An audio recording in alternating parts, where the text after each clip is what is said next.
Miért támadja meg a tested azt a szervet, ami konkrétan megmentené az életedet? Sziasztok, Stella vagyok, immunológiai kutató, ez pedig itt az Immunpercek.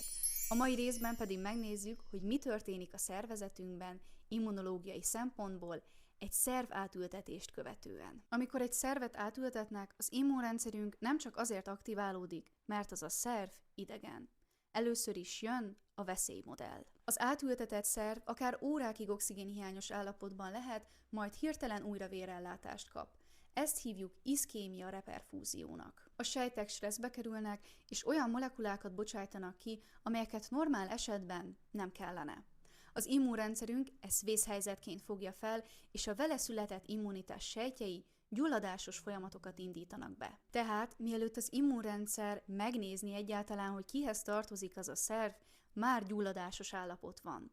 Ez az első dominó. A második dominó pedig, amikor az immunrendszerünk genetikailag idegenként ismeri fel ezt a szervet.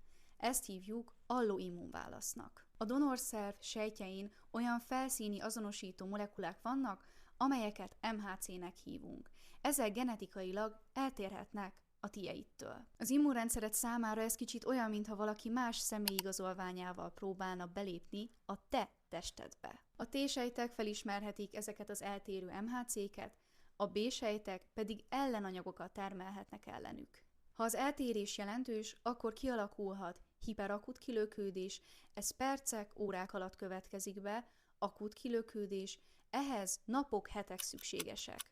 Vagy krónikus kilökődés, ez hónapokkal, évekkel később jelentkezhet. A krónikus forma különösen alattomos. Ilyenkor lassú gyulladás, fibrózis és érkárosodás alakulhat ki.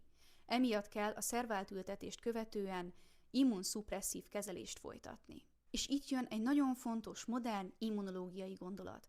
A vele született immunitás sejtjei, például a természetes ölősejtek és a mieloid sejtek hosszú távon aktivált állapotban maradhatnak. Ezek pedig hozzájárulhatnak a hosszú távú szöveti károsodáshoz. Az áttörést az immunszupresszív gyógyszerek hozták.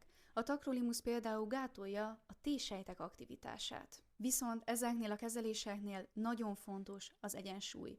A túl kevés gátlás kilökődéshez vezethet, a túl sok gátlás pedig akár fertőzéses megbetegedésekhez, vagy pedig daganatos betegségekhez vezethet. A szervátültetés tehát nem csak sebészet, hanem ez egy folyamatos párbeszéd az immunrendszerünkkel.